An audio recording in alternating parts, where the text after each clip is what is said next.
हाँ जी friends, welcome to GK hub Punjab channel. ਅੱਜ ਦੀ ਇਸ ਵੀਡੀਓ ਵਿੱਚ ਜੋ ਆਪਣਾ ਟੌਪਿਕ ਆਫ ਡਿਸਕਸ਼ਨ ਹੈ ਉਹ ਹੈ ਕਨਸਟੀਟਿਊਸ਼ਨਲ ਅਮੈਂਡਮੈਂਟਸ।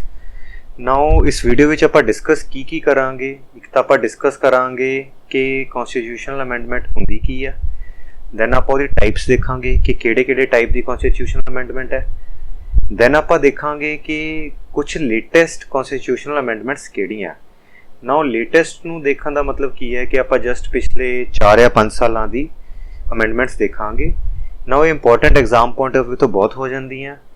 ਹਾਂ, ਇਸ ਤੋਂ ਇਲਾਵਾ ਆਪਣੇ ਕੋਲ ਕੁਝ ਪੁਰਾਣੀ ਅਮੈਂਡਮੈਂਟਸ ਵੀ ਹੈ, ਲਾਈਕ 42nd ਅਮੈਂਡਮੈਂਟ ਹੈ ਜੋ ਕਿ 1976 ਦੇ ਵਿੱਚ ਕੀਤੀ ਗਈ ਸੀ, ਜੋ ਕਿ one of the most extensive amendments ਹੈ। ਇਹਨੂੰ ਆਪਾਂ ਮਿਨੀ ਕਨਸਟੀਟਿਊਸ਼ਨ ਵੀ ਕਹਿ ਦਿੰਦੇ ਹਾਂ, ਬਟ ਉਹ ਸੈਪਰੇਟ ਵੀਡੀਓਜ਼ ਬਣਾਉਣੀ ਪੈਣਗੀਆਂ, ਬਹੁਤ ਲੰਬੀ ਹੋ ਜਾਣਗੀਆਂ। ਸੋ ਇਸ ਵੀਡੀਓ ਦੇ ਵਿੱਚ ਆਪਾਂ ਜਸਟ ਡਿਸਕਸ ਕਰਾਂਗੇ ਕੁਝ ਲੇਟੈਸਟ ਕਨਸਟੀਟਿਊਸ਼ਨਲ ਅਮੈਂਡਮੈਂਟਸ ਬਾਰੇ ਕਿ ਉਹ ਅਮੈਂਡਮੈਂਟਸ ਵਾਟ ਮਤਲਬ ਕੀ ਸੀ, ਵੈਨ ਮਤਲਬ ਕਦੋਂ ਇਨਫੋਰਸ ਹੋਈਆਂ, ਐਂਡ ਦੈਨ ਉਹਨਾਂ ਨੂੰ ਕਿਉਂ ਲੋੜ ਪਈ ਇਨਫੋਰਸ ਕਰਨ ਦੀ ਆਪਾਂ ਨੂੰ। Then at the end of ਦਾ ਵੀਡੀਓ ਆਪਾਂ ਇੱਕ ਜਿਸਟ ਡਿਸਕਸ ਕਰਾਂਗੇ, ਦੇਖਾਂਗੇ ਕਿ ਈਚ ਅਮੈਂਡਮੈਂਟ ਦਾ ਮੇਨ ਪੁਆਇੰਟ ਕੀ ਹੈ। ਉਸ ਜੋ ਪੇਜ ਹੋਏਗਾ ਤੁਸੀਂ ਉਹਦਾ ਸਕਰੀਨਸ਼ਾਟ ਲੈ ਕੇ ਰੱਖ ਸਕਦੇ ਹੋ ਫਿਊਚਰ ਆਪਣੇ ਰਿਵੀਜ਼ਨਸ ਲਈ constitutional amendments. So video start ਕਰਦੇ ਹਾਂ। ਸਭ ਤੋਂ ਪਹਿਲਾਂ ਆਪਣੇ ਕੋਲ ਆ ਜਾਂਦਾ ਹੈ ਕਿ ਕਨਸਟੀਟਿਊਸ਼ਨਲ ਅਮੈਂਡਮੈਂਟ ਹੁੰਦੀ ਕੀ ਹੈ। ਨਾਓ ਅਮੈਂਡਮੈਂਟ ਦਾ ਮਤਲਬ ਕੀ ਹੋ ਜਾਂਦਾ ਹੈ। ਅਮੈਂਡਮੈਂਟ ਦਾ ਮਤਲਬ ਹੈ ਕੁਝ ਚੀਜ਼ ਦੇ ਵਿੱਚ ਚੇਂਜ ਕਰਨਾ। ਸੋ ਰਫਲੀ ਜੇ ਆਪਾਂ ਲੇਮਨ ਟਰਮ ਦੀ ਗੱਲ ਕਰੀਏ ਤਾਂ ਕਨਸਟੀਟਿਊਸ਼ਨਲ ਅਮੈਂਡਮੈਂਟ ਹੋ ਗਈ ਕਨਸਟੀਟਿਊਸ਼ਨ ਦੇ ਵਿੱਚ ਕੁਝ ਚੇਂਜਸ ਲਿਆਉਣੇ। ਨਾ ਉਹ ਚੇਂਜਸ ਨੂੰ ਆਪਾਂ ਮੋਡੀਫਿਕੇਸ਼ਨ ਵਰਡ ਵੀ ਯੂਜ਼ ਕਰ ਸਕਦੇ ਹਾਂ। ਇਹਦਾ ਮਤਲਬ ਕਿ ਕੁਝ ਆਪਾਂ ਐਡ ਵੀ ਕਰ ਸਕਦੇ ਹਾਂ, ਕੁਝ ਡਿਲੀਟ ਵੀ ਕਰ ਸਕਦੇ ਹਾਂ, ਐਂਡ ਕੁਝ ਵਰਡਿੰਗ ਦੇ ਵਿੱਚ ਚੇਂਜਸ ਵੀ ਆ ਸਕਦੇ ਹਾਂ, ਤਾਂ ਉਹਨੂੰ ਆਪਾਂ ਕਹਿ ਦਾਂਗੇ ਕਨਸਟੀਟਿਊਸ਼ਨਲ ਅਮੈਂਡਮੈਂਟ। ਦੈਨ ਜੋ ਐਗਜ਼ਾਮ ਪੁਆਇੰਟ ਆਫ ਵਿਊ ਤੋਂ ਯਾਦ ਰੱਖਣ ਵਾਲੀ ਗੱਲ ਹੈ ਉਹ ਇਹ ਹੈ ਕਿ ਜੋ ਆਰਟੀਕਲ 368 ਹੈ ਆਪਣੀ ਕਨਸਟੀਟਿਊਸ਼ਨ ਦਾ, ਉਹ ਕਨਸਟੀਟਿਊਸ਼ਨਲ ਅਮੈਂਡਮੈਂਟ ਨਾਲ ਡੀਲ ਕਰਦਾ ਹੈ। ਸੋ ਇਹਨੂੰ ਆਪਾਂ ਜ਼ਰੂਰ ਯਾਦ ਰੱਖ ਸਕਦੇ ਹਾਂ ਆਪਣੇ ਐਗਜ਼ਾਮ ਪੁਆਇੰਟ ਆਫ ਵਿਊ ਤੋਂ, ਆਰਟੀਕਲ 368 ਨੂੰ। ਦੈਨ ਨੈਕਸਟ ਟੌਪਿਕ ਆ ਜਾਂਦਾ ਆਪਣਾ ਟਾਈਪਸ ਕੀ ਹੈ, ਕਿ ਕਿਸ ਤਰੀਕੇ ਨਾਲ ਕਨਸਟੀਟਿਊਸ਼ਨਲ ਅਮੈਂਡਮੈਂਟ ਕੀਤੀ ਜਾਂਦੀ ਹੈ।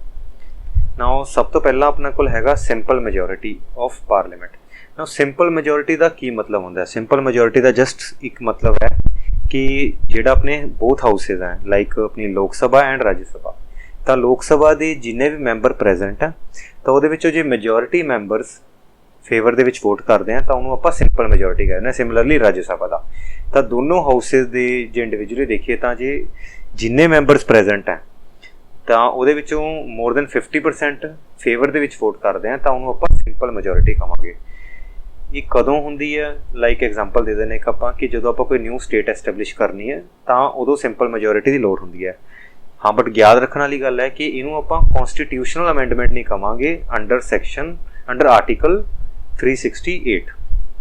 ਓਕੇ, ਦੈਨ ਆਪਣੇ ਕੋਲ ਜੋ ਆਰਟੀਕਲ 368 ਦੇ ਅੰਡਰ ਅਮੈਂਡਮੈਂਟਸ ਆਉਂਦੀਆਂ ਉਹ ਆਪਣੇ ਕੋਲ ਦੋ ਹੈ। ਇੱਕ ਤਾਂ ਸਪੈਸ਼ਲ ਮੈਜੋਰਿਟੀ ਹੈ, ਇੱਕ ਸਪੈਸ਼ਲ ਮੈਜੋਰਿਟੀ ਵਿਦ ਸਟੇਟਸ ਰੈਟੀਫਿਕੇਸ਼ਨ। ਨਾਓ ਪਹਿਲਾਂ ਵਾਲੀ ਕੀ ਹੈ, ਸਪੈਸ਼ਲ ਮੈਜੋਰਿਟੀ ਦਾ ਮਤਲਬ ਕੀ ਹੈ ਕਿ ਆਪਣੇ ਈਚ ਹਾਊਸ ਦੀ ਜੋ ਵੀ ਮੈਂਬਰਸ਼ਿਪ ਹੈ, ਸਟਰੈਂਥ ਹੈ, ਲਾਈਕ ਆਪਣੀ ਲੋਕ ਸਭਾ ਦੀ 543 ਦੀ ਸਟਰੈਂਥ ਹੈ ਤਾਂ 543 ਚੋਂ ਮੋਰ ਦੈਨ 50% ਮੈਂਬਰਸ ਫੇਵਰ ਦੇ ਵਿੱਚ ਵੋਟ ਪਾਉਣ, ਦੈਟ ਇਜ਼ 272 ਮੈਂਬਰਸ ਵੋਟ ਪਾਉਣ, ਐਂਡ ਜਿੰਨੇ ਮੈਂਬਰਸ ਪ੍ਰੈਜ਼ੈਂਟ ਹੈ ਉਸ ਟਾਈਮ ਵੋਟਿੰਗ ਦੇ ਟਾਈਮ ਉਹਦੇ 2/3 ਜਾਂ ਉਸ ਤੋਂ ਜ਼ਿਆਦਾ ਦੇ ਮੈਂਬਰਸ ਉਹਦੇ ਫੇਵਰ ਵਿੱਚ ਵੋਟ ਪਾਉਣ ਤਾਂ ਆਪਾਂ ਸਪੈਸ਼ਲ ਮੈਜੋਰਿਟੀ ਕਹਾਂਗੇ। ਨਾ ਸਪੈਸ਼ਲ ਮੈਜੋਰਿਟੀ ਦੀ ਲੋੜ ਕਦੋਂ ਪੈਂਦੀ ਹੈ, ਇੱਕ ਐਗਜ਼ਾਮਪਲ ਆਪਾਂ ਕਹਿ ਸਕਦੇ ਹਾਂ ਜਦੋਂ ਸੁਪਰੀਮ ਕੋਰਟ ਜਾਂ ਹਾਈ ਕੋਰਟ ਦੇ ਜੱਜ ਦੀ ਰਿਮੂਵਲ ਕਰਨੀ ਹੋਏ, ਉਸ ਸਮੇਂ ਆਪਾਂ ਨੂੰ ਸਪੈਸ਼ਲ ਮੈਜੋਰਿਟੀ ਦੀ ਲੋੜ ਪੈਂਦੀ ਹੈ। ਓਕੇ, ਸੋ ਸਪੈਸ਼ਲ ਮੈਜੋਰਿਟੀ ਕੀ ਹੋ ਗਈ ਆਪਣੀ 50% of total membership and 2/3 of members voting. Then third type ਆਪਣੀ ਕੀ ਹੈ, ਉਹ ਹੈਗੀ ਇੱਕ ਤਾਂ ਸਪੈਸ਼ਲ ਮੈਜੋਰਿਟੀ, ਇੱਕ ratification by 50% of states. Now special majority ਤਾਂ ਆਪਾਂ ਉੱਪਰ ਡਿਸਕਸ ਕਰ ਲਿਆ ਕਿ ਇਹ ਹੁੰਦੀ ਹੈ special majority. Then ratification by states ਦਾ ਮਤਲਬ ਕੀ ਹੈ ਕਿ ਸਟੇਟਸ ਆਪਣੀ ਲੈਜਿਸਲੇਚਰ ਦੇ ਵਿੱਚ ਰੈਜ਼ੋਲੂਸ਼ਨ ਪਾਸ ਕਰਨ ਬਾਏ ਅ ਸਿੰਪਲ ਮੈਜੋਰਿਟੀ ਉਸ ਅਮੈਂਡਮੈਂਟ ਦੇ ਫੇਵਰ ਦੇ ਵਿੱਚ। ਲਾਈਕ ਇਹਦੀ ਲੋੜ ਕਦੋਂ ਪੈਂਦੀ ਹੈ, ਜਦੋਂ ਆਪਾਂ ਕੋਈ ਇਲੈਕਸ਼ਨ ਆਫ ਪ੍ਰੈਜ਼ੀਡੈਂਟ ਦੇ ਰਿਲੇਟਿਡ ਕੋਈ ਆਰਟੀਕਲ ਦੇ ਵਿੱਚ ਚੇਂਜਸ ਕਰ ਰਹੇ ਹਾਂ ਜਾਂ ਆਪਾਂ 7th ਸ਼ਡਿਊਲ ਦੇ ਵਿੱਚ ਚੇਂਜ ਕਰ ਰਹੇ ਹਾਂ। 7th ਸ਼ਡਿਊਲ ਆਪਣਾ ਕੀ ਹੈ, ਜਿਹਦੇ ਵਿੱਚ ਆਪਣੀ ਵੇਰੀਅਸ ਲਿਸਟਸ ਜੋ ਆਪਣੀ ਹੈਗੀਆਂ, ਲਾਈਕ ਯੂਨੀਅਨ ਲਿਸਟ, ਕੌਂਕਰੈਂਟ ਲਿਸਟ ਹੈ, ਉਹ 7th ਲਿਸਟ ਦਾ ਪਾਰਟ ਹੈ। ਤਾਂ ਜੇ ਉਸ ਦੇ ਵਿੱਚ ਕੋਈ ਚੇਂਜਸ ਕਰਨੇ ਆ ਤਾਂ ਆਪਾਂ ਨੂੰ special majority plus ratification by 50% of states ਚਾਹੀਦੀ ਹੁੰਦੀ ਹੈ। ਸੋ ਇਹ ਆਪਣਾ ਬੇਸਿਕਲੀ ਕੌਂਸਟੀਟਿਊਸ਼ਨਲ ਅਮੈਂਡਮੈਂਟ ਦਾ ਬੇਸਿਕ ਸੀਗੇ ਕਿ ਕੌਂਸਟੀਟਿਊਸ਼ਨਲ ਅਮੈਂਡਮੈਂਟ ਕੀ ਹੈ ਅਤੇ ਉਹਦੀ ਟਾਈਪਸ ਕੀ ਕੀ ਹੁੰਦੀਆਂ। ਨੈਕਸਟ ਜੋ ਆਪਾਂ ਡਿਸਕਸ ਕਰਾਂਗੇ ਹੁਣ ਆਪਣੀ ਕੌਂਸਟੀਟਿਊਸ਼ਨਲ ਅਮੈਂਡਮੈਂਟਸ ਨੂੰ ਡਿਸਕਸ ਕਰਾਂਗੇ, ਜਿਸ ਦੇ ਵਿੱਚ ਸਭ ਤੋਂ ਪਹਿਲੀ ਆਪਣੀ one of the most important amendment ਹੈ ਜੋ ਹੈ 101st ਅਮੈਂਡਮੈਂਟ, ਜੋ ਕਿ ਹੈਗੀ ਹੈ GST ਦੇ ਨਾਲ ਲਿੰਕਡ। ਸੋ ਆਪਣੀ ਜੋ ਇਹ ਅਮੈਂਡਮੈਂਟ ਸੀ 101, ਇਹਨੇ ਆਪਣਾ ਕੰਮ ਕੀ ਕੀਤਾ, ਇਹਨੇ ਇੰਟਰੋਡਿਊਸ ਕੀਤਾ GST ਨੂੰ, ਜੋ ਕਿ ਆਪਣਾ ਗੁਡਸ ਐਂਡ ਸਰਵਿਸ ਟੈਕਸ ਹੈ। ਨਾਓ GST ਦੇ ਐਗਜ਼ਾਮ ਪੁਆਇੰਟ ਆਫ ਵਿਊ ਤੋਂ ਇੰਪੋਰਟੈਂਸ ਬਹੁਤ ਜ਼ਿਆਦਾ ਹੈ, ਕਿਉਂਕਿ ਇਹ ਕਮਰਸ ਦਾ ਪਾਰਟ ਵੀ ਬਣ ਜਾਂਦਾ ਐਂਡ ਇਹ ਨੋਰਮਲ GK ਦਾ ਪਾਰਟ ਵੀ ਬਣ ਜਾਂਦਾ ਹੈ, ਅਤੇ ਇੱਥੇ ਆਪਣਾ ਪੋਲਿਟੀ ਦਾ ਵੀ ਬਣ ਰਿਹਾ। ਸੋ ਇਸ 'ਚ ਆਪਾਂ ਨੂੰ ਬੇਸਿਕਸ ਚੀਜ਼ਾਂ ਯਾਦ ਰੱਖਣੀਆਂ ਜ਼ਰੂਰੀ ਹੈ ਕਿ GST ਹੋ ਗਿਆ ਆਪਣਾ ਗੁਡਸ ਐਂਡ ਸਰਵਿਸ ਟੈਕਸ। ਨਾਓ ਇਹ ਅਮੈਂਡਮੈਂਟ ਲਾਗੂ ਕਦੋਂ ਤੋਂ ਹੋਈ ਸੀ, ਇਹ ਹੋਈ ਸੀ 1 ਜੁਲਾਈ 2017 ਤੋਂ, ਐਂਡ ਇਸੀ ਡੇਟ ਤੋਂ ਆਪਣਾ GST ਵੀ ਇੰਪਲੀਮੈਂਟ ਹੋ ਗਿਆ ਸੀ ਇੰਡੀਆ ਦੇ ਵਿੱਚ। ਸੋ ਇਹ ਡੇਟ ਆਪਣੀ ਬਹੁਤ ਇੰਪੋਰਟੈਂਟ ਹੋ ਜਾਂਦੀ ਹੈ। ਨਾਓ ਇਸ ਅਮੈਂਡਮੈਂਟ ਨੇ ਕੀਤਾ ਕਿਉਂ, ਆਪਾਂ ਇਸ ਅਮੈਂਡਮੈਂਟ ਨੂੰ ਲਿਆਉਣਾ ਕਿਉਂ ਪਿਆ, ਤਾਂ ਕਿ ਆਪਾਂ ਆਪਣੇ ਨੇਸ਼ਨ ਵਾਈਡ ਇੱਕ ਵਨ ਇੰਡਾਇਰੈਕਟ ਟੈਕਸ ਲਗਾ ਸਕੀਏ on supply of goods or services or both with certain exception. Certain exceptions ਦਾ ਮਤਲਬ ਕੀ ਹੈ ਵੀ ਹਾਲੇ ਵੀ ਆਪਾਂ ਕਹਿ ਸਕਦੇ ਹਾਂ ਕਿ ਆਪਾਂ ਵਨ ਨੇਸ਼ਨ ਵਨ ਟੈਕਸ ਵੱਲ ਵੱਧ ਰਹੇ ਹਾਂ, ਬਟ ਹਾਲੇ ਵੀ ਬਹੁਤ ਟੈਕਸਿਸ ਹੈ ਜੋ ਰਹਿੰਦੇ ਆ ਅਤੇ GST ਹਾਲੇ ਉਹਨਾਂ ਨੂੰ ਸਬਸਿਊਮ ਨਹੀਂ ਕਰ ਪਾਇਆ ਟੈਕਸ। ਸੋ ਇੱਕ ਆਪਾਂ ਵਰਡ ਇੱਥੇ ਪੜ੍ਹਿਆ ਇੰਡਾਇਰੈਕਟ ਟੈਕਸ। ਨਾਓ ਇੰਡਾਇਰੈਕਟ ਟੈਕਸ ਕੀ ਹੁੰਦਾ? ਇੰਡਾਇਰੈਕਟ ਟੈਕਸ ਉਹ ਟੈਕਸ ਹੈ ਜੋ ਬੰਦਾ ਸਰਕਾਰ ਨੂੰ ਪੇ ਕਰ ਰਿਹਾ ਬਟ ਉਹਦਾ ਬੋਝ ਉਸ 'ਤੇ ਨਹੀਂ ਪੈ ਰਿਹਾ। ਜੇ ਆਪਾਂ ਇਹਨੂੰ ਸਿੰਪਲ ਟਰਮਸ ਦੇ ਵਿੱਚ ਡਿਸਕਸ ਕਰੀਏ ਤਾਂ ਉਹ ਕੀ ਹੈ ਕਿ ਜਿਵੇਂ ਆਪਣਾ ਇਨਕਮ ਟੈਕਸ ਹੁੰਦਾ, ਇਨਕਮ ਟੈਕਸ ਇੰਡੀਵਿਜੂਅਲ ਪੇ ਕਰਦਾ, ਮੈਂ ਇਨਕਮ ਟੈਕਸ ਆਪਣਾ ਪੇ ਕਰੂੰਗਾ। ਇਹਦਾ ਮਤਲਬ ਕੀ ਹੈ ਕਿ ਸਰਕਾਰ ਨੂੰ ਜੋ ਪੈਸੇ ਜਮ੍ਹਾਂ ਕਰਾ ਰਿਹਾ ਉਹ ਵੀ ਮੈਂ ਆ, ਅਤੇ ਉਸ ਟੈਕਸ ਦਾ ਜੋ ਬੋਝ ਪੈ ਰਿਹਾ ਉਹ ਵੀ ਮੇਰੇ 'ਤੇ ਪੈ ਰਿਹਾ। ਓਕੇ, ਤਾਂ ਉਹਨੂੰ ਆਪਾਂ ਕਹਿ ਦਿੰਦੇ ਹਾਂ ਡਾਇਰੈਕਟ ਟੈਕਸ। ਨਾਓ ਇਨਡਾਇਰੈਕਟ ਟੈਕਸ ਕੀ ਹੁੰਦਾ ਹੈ ਕਿ ਜੋ ਬੰਦਾ ਜਮ੍ਹਾਂ ਕਰਾ ਰਿਹਾ ਉਹਨੂੰ ਉਹ 'ਤੇ ਉਸ ਚੀਜ਼ ਦਾ ਬੋਝ ਨਹੀਂ ਪੈ ਰਿਹਾ। ਐਗਜ਼ਾਮਪਲ ਕੀ ਹੈ ਕਿ ਆਪਾਂ ਸ਼ੌਪਕੀਪਰ ਤੋਂ ਕੋਈ ਚੀਜ਼ ਬਾਏ ਕਰਦੇ ਹਾਂ, ਤਾਂ ਜਦੋਂ ਆਪਣੇ ਤੋਂ ਪੇਮੈਂਟ ਲੈਂਦਾ ਤਾਂ ਉਹਦੇ ਵਿੱਚ ਹੀ GST ਦਾ ਕੰਪੋਨੈਂਟ ਐਡਿਡ ਹੁੰਦਾ ਹੈ। ਨਾਓ ਹੁਣ ਉਹ ਸ਼ੌਪਕੀਪਰ ਸਰਕਾਰ ਨੂੰ ਉਹ GST ਜਮ੍ਹਾਂ ਕਰਵਾ ਦੇਗਾ। ਨਾਓ GST ਜਮ੍ਹਾਂ ਕੌਣ ਕਰਵਾ ਰਿਹਾ? ਸ਼ੌਪਕੀਪਰ। ਬਟ ਜਿਹੜਾ ਉਹਦਾ ਬੋਝ ਹੈ ਉਹ ਬੀਅਰ ਕੌਣ ਕਰ ਰਿਹਾ, ਉਹਦਾ ਬਰਡਨ ਕੌਣ ਬੀਅਰ ਕਰ ਰਿਹਾ? ਆਪਣੇ ਵਰਗੇ ਲੋਕ। ਤਾਂ ਉਹਨੂੰ ਆਪਾਂ ਇੰਡਾਇਰੈਕਟ ਟੈਕਸ ਕਹਿ ਦਿੰਦੇ ਹਾਂ। ਓਕੇ ਫਰੈਂਡਸ, ਸੋ 101st ਅਮੈਂਡਮੈਂਟ ਦਾ ਮੇਨ ਰੋਲ ਕੀ ਸੀ ਕਿ ਇਹਨੇ ਇੱਕ ਨੇਸ਼ਨ ਵਾਈਡ ਇੱਕ ਇੰਡਾਇਰੈਕਟ ਟੈਕਸ ਲਿਆਉਣ ਦੀ ਕੋਸ਼ਿਸ਼ ਕੀਤੀ supply of goods and services 'ਤੇ। ਓਕੇ, ਨਾਓ ਨੈਕਸਟ ਆਪਣੀ ਜੋ ਅਮੈਂਡਮੈਂਟ ਹੈ 102nd ਅਮੈਂਡਮੈਂਟ, ਉਹਨੇ ਕੀ ਕੰਮ ਕੀਤਾ? ਉਹਨੇ national commission for backward classes ਨੂੰ ਕੌਂਸਟੀਟਿਊਸ਼ਨਲ ਸਟੇਟਸ ਪ੍ਰੋਵਾਈਡ ਕੀਤਾ। NCBC, ਆਪਾਂ ਇਸ ਨੂੰ NCBC ਕਹਿ ਸਕਦੇ ਹਾਂ। ਨਾਓ ਜੋ NCBC ਸੀ ਉਹ ਐਸਟੈਬਲਿਸ਼ 1993 ਦੇ ਵਿੱਚ ਸੀ, ਐਗਜ਼ਿਸਟ ਕਰਦੀ ਸੀ, ਬਟ ਇਹਦੇ ਕੋਲ ਕੌਂਸਟੀਟਿਊਸ਼ਨਲ ਸਟੇਟਸ ਨਹੀਂ ਸੀ ਅਤੇ ਇਹ ਐਟ ਪਾਰ ਨਹੀਂ ਸੀ ਕਿ national commission for scheduled classes ਦੇ ਜਾਂ national commission for scheduled tribes ਦੇ। ਨਾਓ ਇਸ ਅਮੈਂਡਮੈਂਟ ਜੋ ਕਿ 11/8/2018 ਨੂੰ ਇੰਪਲੀਮੈਂਟ ਹੋਈ, ਇਸ ਅਮੈਂਡਮੈਂਟ ਨੇ ਕੀ ਕੀਤਾ ਕਿ ਇਸਨੇ ਇਹਨਾਂ ਦੋਨੋਂ ਕਮਿਸ਼ਨਸ ਦੇ ਨਾਲ ਐਟ ਪਾਰ ਲਿਆਤਾ NCBC ਨੂੰ, ਅਤੇ ਇਹਨੂੰ ਕੌਂਸਟੀਟਿਊਸ਼ਨਲ ਸਟੇਟਸ ਪ੍ਰੋਵਾਈਡ ਕਰਾਤਾ।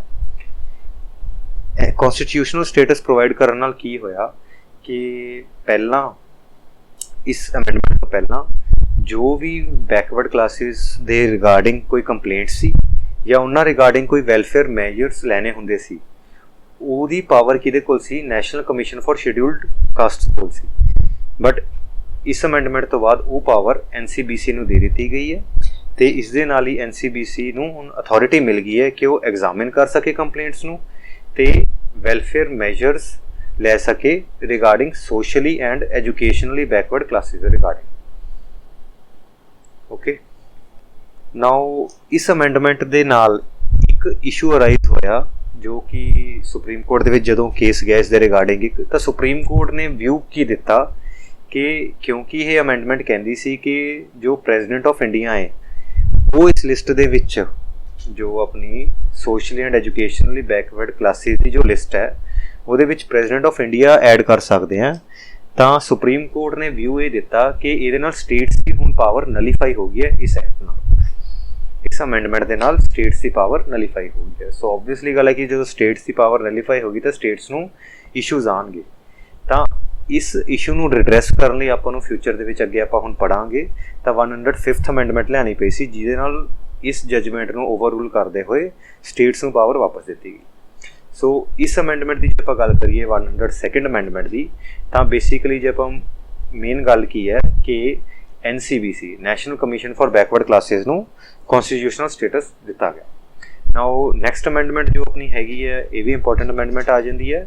ਇਹ ਹੈਗੀ ਹੈ ਇਕਨੋਮਿਕਲੀ ਵੀਕਰ ਸੈਕਸ਼ਨਸ ਦੀ ਰਿਜ਼ਰਵੇਸ਼ਨ ਦੀ। ਨਾਓ ਇਹ ਅਮੈਂਡਮੈਂਟ ਜੋ ਕਿ 12 ਜਨਵਰੀ 2019 ਨੂੰ ਐਨਫੋਰਸ ਕੀਤੀ ਗਈ। ਇਸ ਅਮੈਂਡਮੈਂਟ ਨੇ ਕੀ ਕੀਤਾ ਕਿ ਇਹਨੇ 10% ਰਿਜ਼ਰਵੇਸ਼ਨ ਇੰਟਰੋਡਿਊਸ ਕੀਤੀ for economically weaker sections who do not belong to socially and educationally backward classes of citizens, ਜਿਹਨੂੰ ਆਪਾਂ OBC ਵੀ ਕਹਿ ਸਕਦੇ ਹਾਂ ਇੱਥੇ, ਔਰ ਆਪਣੇ scheduled caste SCs and scheduled tribes STs। ਤਾਂ ਜੋ ਇਹ 3 ਕਲਾਸਿਸ ਨੂੰ ਬਿਲੋਂਗ ਨਹੀਂ ਕਰਦੇ ਐਂਡ ਜੋ ਇਕਨੋਮਿਕਲੀ ਵੀਕਰ ਹੈ ਉਹਨਾਂ ਲਈ 10% ਰਿਜ਼ਰਵੇਸ਼ਨ ਇਸ ਅਮੈਂਡਮੈਂਟ ਨੇ ਇੰਟਰੋਡਿਊਸ ਕੀਤੀ। ਤੇ ਇੱਕ ਬਹੁਤ ਹੀ ਇੰਪੋਰਟੈਂਟ ਅਮੈਂਡਮੈਂਟ ਕਹਿ ਸਕਦੇ ਹਾਂ ਇਹਨੂੰ, ਕਿਉਂਕਿ ਐਗਜ਼ਾਮ ਪੁਆਇੰਟ ਆਫ ਵਿਊ ਤੋਂ ਵੀ ਇਸ ਨੂੰ ਪੁੱਛਿਆ ਜਾ ਸਕਦਾ ਹੈ। ਦੈਨ ਜੋ ਨੈਕਸਟ ਅਮੈਂਡਮੈਂਟ ਹੈ ਉਹ ਆਪਣੀ ਹੈਗੀ ਹੈ 104th ਅਮੈਂਡਮੈਂਟ। ਉਹਦਾ ਮੇਨ ਪੁਆਇੰਟ ਕੀ ਹੈ ਕਿ ਉਹਨੇ ਇੱਕ ਤਾਂ ਰਿਜ਼ਰਵੇਸ਼ਨ ਆਫ ਸੀਟਸ ਨੂੰ ਐਕਸਟੈਂਡ ਕੀਤਾ, ਜੋ ਕਿ ਹਰ 10 ਸਾਲ ਬਾਅਦ ਕੀਤਾ ਜਾਂਦਾ। ਬਟ ਇਹਦੇ ਵਿੱਚ ਜ਼ਿਆਦਾ ਇੰਪੋਰਟੈਂਟ ਪੁਆਇੰਟ ਸੀਗਾ ਕਿ ਇਹਨੇ ਐਂਗਲੋ ਇੰਡੀਅਨ ਰਿਜ਼ਰਵੇਸ਼ਨ ਨੂੰ ਖਤਮ ਕੀਤਾ। ਇਹ ਆਪਾਂ ਡਿਸਕਸ ਕਰਦੇ ਹਾਂ ਕੀ ਹੈ। ਸਭ ਤੋਂ ਪਹਿਲਾਂ ਤਾਂ ਇਸ ਅਮੈਂਡਮੈਂਟ ਨੇ ਕੀ ਕੀਤਾ ਕਿ ਇਹਨੇ ਐਕਸਟੈਂਡ ਕੀਤਾ ਜੋ ਰਿਜ਼ਰਵੇਸ਼ਨ ਚੱਲੀ ਆ ਰਹੀ ਹੈ SCs and STs the parliament ਦੇ ਵਿੱਚ ਐਂਡ ਸਟੇਟ ਅਸੈਂਬਲੀਜ਼ ਦੇ ਵਿੱਚ।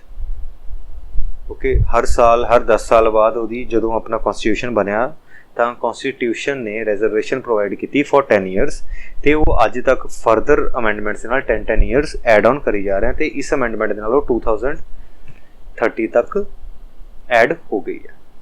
ਓਕੇ, ਇਸ ਤੋਂ ਇਲਾਵਾ ਇਸ ਅਮੈਂਡਮੈਂਟ ਨੇ ਜੋ ਇਹਨੂੰ ਹੋਰ ਇੰਪੋਰਟੈਂਟ ਬਣਾ ਦਿੰਦੀ ਹੈ ਉਹ ਕੀ ਸੀ ਕਿ ਐਂਗਲੋ ਇੰਡੀਅਨ ਕਮਿਊਨਿਟੀ ਦੀ ਰਿਜ਼ਰਵੇਸ਼ਨ ਹੁੰਦੀ ਸੀ ਲੋਕ ਸਭਾ ਦੇ ਵਿੱਚ ਤੇ ਸਟੇਟ ਅਸੈਂਬਲੀ ਦੇ ਵਿੱਚ। ਲੋਕ ਸਭਾ ਦੇ ਵਿੱਚ ਆਪਣੀ ਟੋਟਲ 543 ਸੀਟਸ ਹਨ ਜਿੱਥੇ ਇਲੈਕਸ਼ਨ ਹੁੰਦਾ। 2 ਸੀਟਸ ਸੀਗੀਆਂ ਜੋ ਐਂਗਲੋ ਇੰਡੀਅਨ ਕਮਿਊਨਿਟੀ ਲਈ ਰਿਜ਼ਰਵਡ ਸੀ, ਜਿਹਨੂੰ ਕਿ ਨੋਮੀਨੇਟ ਕਰਦਾ ਸੀ ਪ੍ਰੈਜ਼ੀਡੈਂਟ ਆਫ ਇੰਡੀਆ। ਬਟ ਇਸ ਅਮੈਂਡਮੈਂਟ ਨੇ ਉਸ ਰਿਜ਼ਰਵੇਸ਼ਨ ਨੂੰ ਖਤਮ ਕਰਤਾ। ਸੋ ਇੱਕ ਇੰਪੋਰਟੈਂਟ ਕੁਐਸਚਨ ਬਣ ਜਾਂਦਾ ਐਗਜ਼ਾਮ ਪੁਆਇੰਟ ਆਫ ਵਿਊ ਤੋਂ ਕਿ ਕਿਸ ਅਮੈਂਡਮੈਂਟ ਨੇ ਐਂਗਲੋ ਇੰਡੀਅਨ ਕਮਿਊਨਿਟੀ ਦੀ ਰਿਜ਼ਰਵੇਸ਼ਨ ਖਤਮ ਕੀਤੀ। So that was 104th amendment, ਜੋ ਕਿ 25 ਜਨਵਰੀ 2020 ਨੂੰ ਇਨਫੋਰਸ ਕੀਤੀ ਗਈ। ਓਕੇ ਫਰੈਂਡਸ, ਦੈਨ ਨੈਕਸਟ ਆਪਣੀ ਜੋ ਅਮੈਂਡਮੈਂਟ ਆ ਜਾਂਦੀ ਹੈ 105th ਅਮੈਂਡਮੈਂਟ। ਇਹ ਆਪਾਂ ਪਿੱਛੇ ਡਿਸਕਸ ਕਰ ਲਿਆ ਕਿ ਇਹਦੀ ਲੋੜ ਕਿਉਂ ਪਈ ਸੀ। ਇਹਦੀ ਲੋੜ ਇਸ ਲਈ ਪਈ ਸੀ ਕਿਉਂਕਿ 102nd ਅਮੈਂਡਮੈਂਟ ਦੇ ਆਉਣ ਤੋਂ ਬਾਅਦ ਸੁਪਰੀਮ ਕੋਰਟ ਨੇ ਇਹ ਵਿਊ ਰੱਖਿਆ ਕਿ ਹੁਣ ਸਟੇਟਸ ਕੋਲ ਪਾਵਰ ਨਹੀਂ ਰਹੀ ਅਦਰ ਬੈਕਵਰਡ ਕਲਾਸਿਸ ਨੂੰ ਆਈਡੈਂਟੀਫਾਈ ਕਰਨ ਦੀ, ਕਿਉਂਕਿ 102nd ਅਮੈਂਡਮੈਂਟ ਕਹਿੰਦੀ ਸੀ ਕਿ ਪ੍ਰੈਜ਼ੀਡੈਂਟ ਆਫ ਇੰਡੀਆ ਉਸ ਲਿਸਟ ਦੇ ਵਿੱਚ ਆਈਡੈਂਟੀਫਾਈ ਕਰ ਸਕਦਾ OBCs ਨੂੰ। ਤਾਂ ਉਸ ਇਸ਼ੂ ਨੂੰ ਰਿਡਰੈਸ ਕਰਨ ਲਈ 105th ਅਮੈਂਡਮੈਂਟ ਲਿਆਈ ਗਈ ਐਂਡ 105th ਅਮੈਂਡਮੈਂਟ ਨੇ ਉਹ ਪਾਵਰ ਰਿਸਟੋਰ ਕੀਤੀ ਸਟੇਟ ਗੌਰਮੈਂਟ ਸੀ to identify other backward classes that are socially and economically backward in their states। So ਇਹ ਅਮੈਂਡਮੈਂਟ 10/8/21 ਤੋਂ ਐਨਫੋਰਸ ਕੀਤੀ ਗਈ। ਸੋ ਇਹ ਆਪਣੀ ਹੋ ਗਈਆਂ ਜੋ ਆਪਣੀ 5 ਨਵੀਆਂ ਅਮੈਂਡਮੈਂਟ ਸੀ ਜੋ ਪਿਛਲੇ 4 ਜਾਂ 5 ਸਾਲਾਂ ਦੇ ਵਿੱਚ ਆਈਆਂ।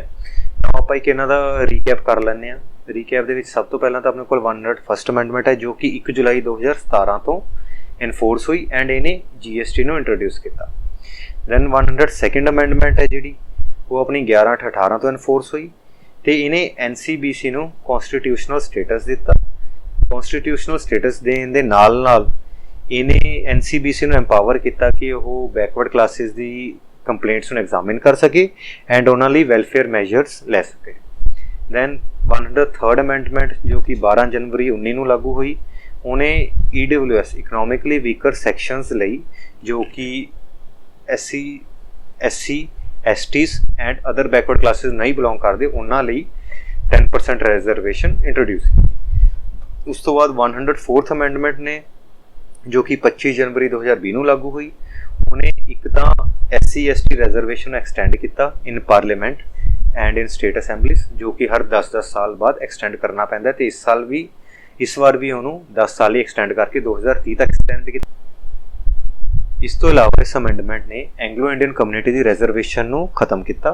ਲਾਈਕ ਲੋਕ ਸਭਾ ਦੇ ਵਿੱਚ 2 ਐਂਗਲੋ ਇੰਡੀਅਨ ਕਮਿਊਨਿਟੀ ਦੇ ਲੋਕਾਂ ਨੂੰ ਨੋਮੀਨੇਟ ਕੀਤਾ ਜਾਂਦਾ ਸੀ, ਉਹਨੂੰ ਇਸ ਅਮੈਂਡਮੈਂਟ ਨੇ ਖਤਮ ਕਰ ਦਿੱਤਾ ਹੈ ਤੇ ਹੁਣ ਕੋਈ ਵੀ ਰਿਜ਼ਰਵੇਸ਼ਨ ਨਹੀਂ ਰਹੀ ਹੈ ਐਂਗਲੋ ਇੰਡੀਅਨ ਕਮਿਊਨਿਟੀ ਲਈ।